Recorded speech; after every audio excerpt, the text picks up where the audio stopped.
Hey everyone, Untitled MTG here.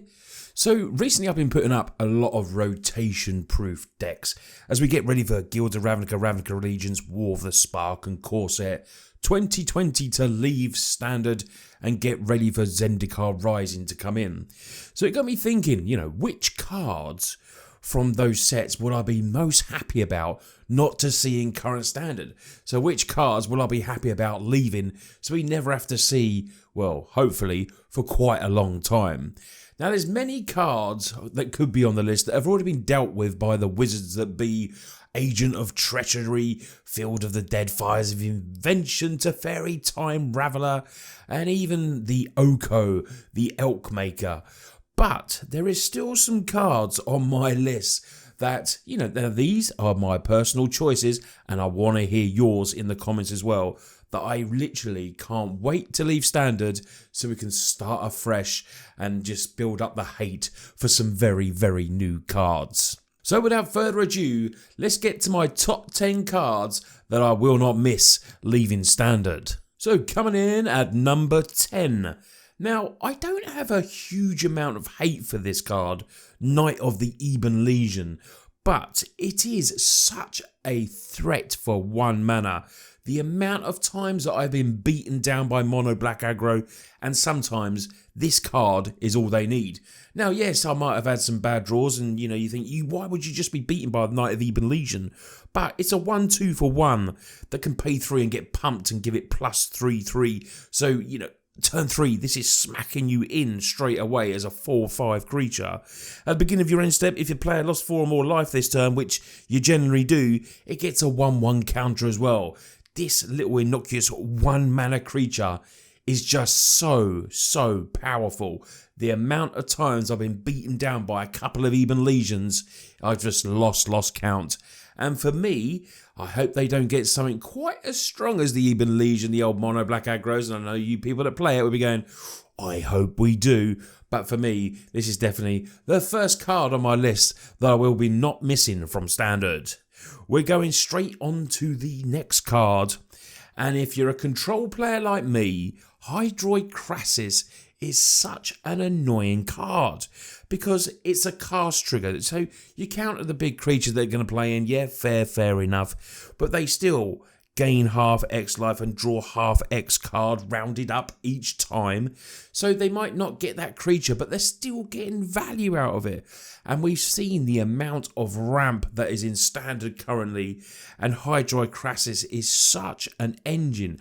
A very good card, but how many times are you just annoyed that you've got your opponent down to that final bit of mana, the final bit of life, you're playing that aggro deck, and then they just whack this for 10, gain more life, draw cards, find the answers they need.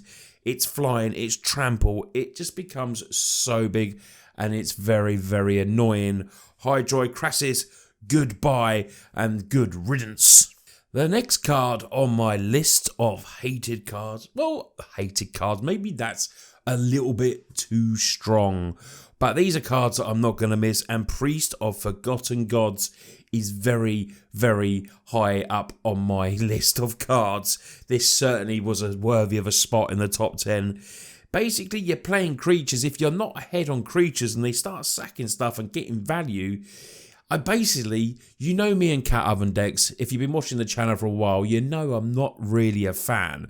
So when Cauldron Familiar was banned, I was like, oh yeah, that is a happy day. But this card, the engine that makes that card, it made the deck and it's still being played. They didn't even need the cat. They're still playing this as a great sack effect. And I really can't wait for Priest of Forgotten Gods to rotate completely out of Standard.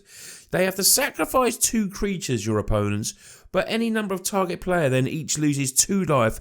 We have to sack a creature. They then get 2 black mana as well, and they get to draw a card. 2 mana. No thank you, human cleric. Goodbye from Standard, and please never come back. As well as another card that is the engine the engine for those red decks. You know, you're a control player or you're playing with, destruction in your deck. You manage to keep your life just above dying in the game, and you've cleared the board of all these red creatures. Now they play a little runaway stinking. When they cast a red spell, it gets a counter.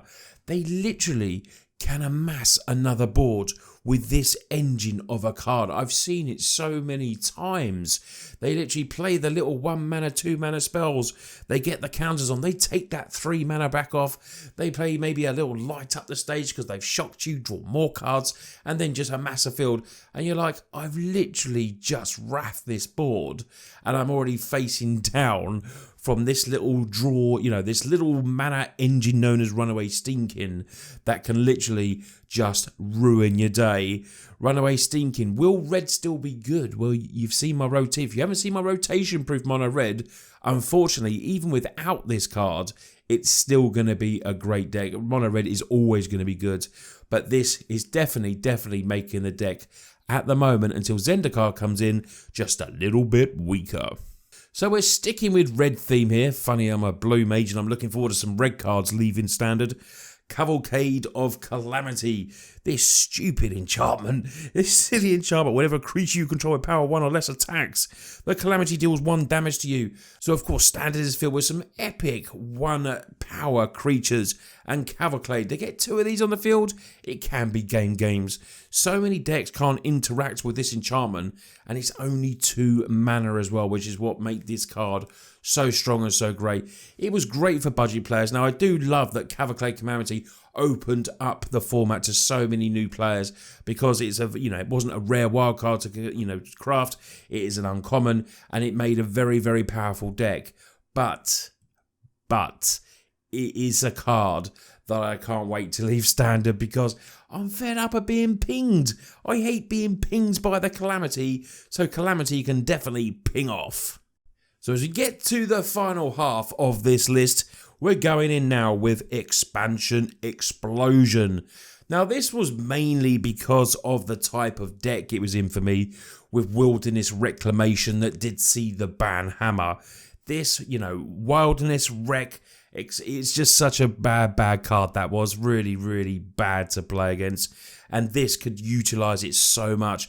They could untap. Now I couldn't obviously put the Reclamation on the list because it was already out of Standard, but this, I've lost too many games to Explosion. Too many games for me to like this card. It was never a deck I played because I just didn't like playing the deck. A lot of people loved it, and it was very strong. The Reclamation going obviously destroyed the deck a bit, but this card, it's not super overpowerful, but it's what it did in Standard for me. I've still got the memories of being beaten. You're seeing that tap, untap, and then you're going, the explosion is coming. So although Wilderness Reclamation was the Cantaris for this deck, Explosion for me, thank God, bye. Last 4 cards now. And I hope you enjoyed this video. Please give it a big thumbs up if you do. It's a little bit of fun, this video. But coming in, of course, is Thought Erasure. Now, for me, a player that's played this card so much, I'm still hating being on the end of a Thought Erasure turn 2. Even though I loved playing this card, I'm quite happy for this to go. Now, for those of you who remember Standard going back a while when turn 1 Thoughtseize was a thing, we've now got that in Historic on Arena. That was really oppressive. It felt so rough when you got turn 1 Thoughtseize, and a lot of people just quit to games like that. Thought Erasure definitely has the same effect when you're on the receiving end of it. It's just like you've got your perfect hand. They play it. If they're playing turn 1, if you get those cheeky people that will even put a duress in, they duress you, and then they Thought Erasure. Oh, that is just too rough for me. I'm sure a lot of people will agree, and maybe Thought Erasure will be on your number 1 card to leave Standard, but for me, it definitely has to make the list. Next card is another red card. This is not all against red, but Light Up the Stage. What a card draw for red. This should be blue. I don't care. Blue should have the best card drawing spells. Light Up the Stage. because it says 3 mana, but they always play it for the spectacle cost. You know, turn 2, you're going to be hit by a shock, and then they're going to be able to draw 2 cards. They're going to play the light up the stage. Oh, it's such a good card, and I really hope, Red don't get this sort of, that's just me being very, very biased as a blue mage, but for me, the best card drawing spell should not be in green, and they should not be in red. They should always be in blue. That's what blue does. Imagine if blue had the best damage spell. It just doesn't work. Light up the stage, a great engine for red, but I'm really, really, really happy you're going. So now we're down to the final 2 cards. And yes, blue is not exempt from my list, and it's Narset, Parter of Veils. This, 3 mana Planeswalkers, Oko, Teferi, they were banned very, very strong. Now this to me wasn't really, it wasn't worthy of a banning, but it is such a great card. Sees plays in other formats as well, which tells you how good it is. And for me, as a player who loves to draw cards, each opponent can't draw more than 1 card each turn. I'm not going to like this kind of Planeswalker on there. It stays on there. It's a static ability. So even when they do their 2/2s, it stays there. And you've always got to remove it because you can't draw extra cards, which, cards win games. And Narset really does stop that. The -2 was great. Look at the top 4 cards. They could put a non-creature card in their hand.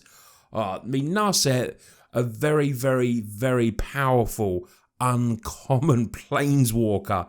And I'm sure a lot of you cantrippy card drawing lovers of the game will be very happy when Narset sees no more standard play. So we're down to the final card, number 1 on my list. Now this card I was very surprised that never saw a ban. And that is just my personal opinion, but Nissa, Who Shakes the Worlds, for me, personally, it was near the level of Teferi for me. Now I know you might think that saying near the level of Teferi, it's nowhere near, but for me it really is. I know it's 5 mana, and what makes Teferi better it was a 3 mana card, and it had a very, very, very oppressive ability. But this, with the ramp that was in Standard, could be played early. It's a Planeswalker that comes in with 5 loyalty, so you get this down early. Your +1 is straight up to 6, which is really hard to kill if you've got creatures, because it even makes a creature a 3/3/1 that literally. The 3/3 can attack you. It has vigilance, can protect itself, and then can be tapped for mana as well. It's a really, it was so strong, Nissa. I was always heard whisperings of people saying, would it get banned? Would it get banned? But I don't think there was enough of a rumbling behind it to get banned. But for me, it was as strong as these Planeswalkers that would get banned for me. It is so, so good. It tapped for that extra mana so they could just play anything so big. And Nissa, when that dropped on the field, I was like, I'm just going to die, because if I haven't got the creatures, they're going to be constantly making 3/3s. I can kill them, but then they keep plussing because I keep worrying about the creatures. And then they get to -8, they go and get all the forests, and then they're all indestructible as well. So the rafts don't work, nothing works. Blockers for days and just attacks for days as well.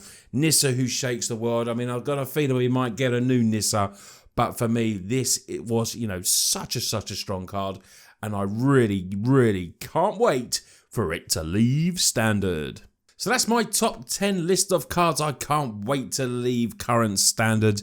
There's some cards that were already banned that, would have been definitely on this list. Agent of Treachery, Field of the Dead, Fires of Inventions possibly as well.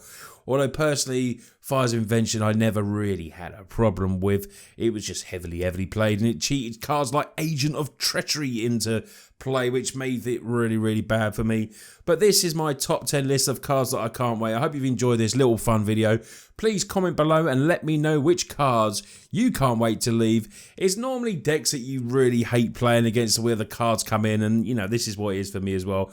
But I've tried to be as unbiased as I can and not just name 10 red cards. Anyway, if you've enjoyed the video, please smash the like and obviously subscribe. Hello to all the new subscribers. We gained loads of new subscribers with the new rotation-proof decks, and there will be some more of those decks coming out this week. If you want to see live gameplay, go and follow me on Twitch. Links in the description below. Just want to say a big shout out to all of my Patreons. I really do appreciate every single one of you. And if that's something you want to be interested in, go and check it out in the description below as well. I make 4 to 5 videos a week, Monday, Tuesday, Wednesday, Thursday, occasionally one at the weekend, and I stream Monday, Tuesday, Fridays, and Sundays now is a new change. I'm scrapping the Thursday stream, just too quiet, and I'm going to give it a try at the weekend, so hopefully I'll see you on one of them soon. But anyway, you lot take care, and I'll see you on tomorrow's video.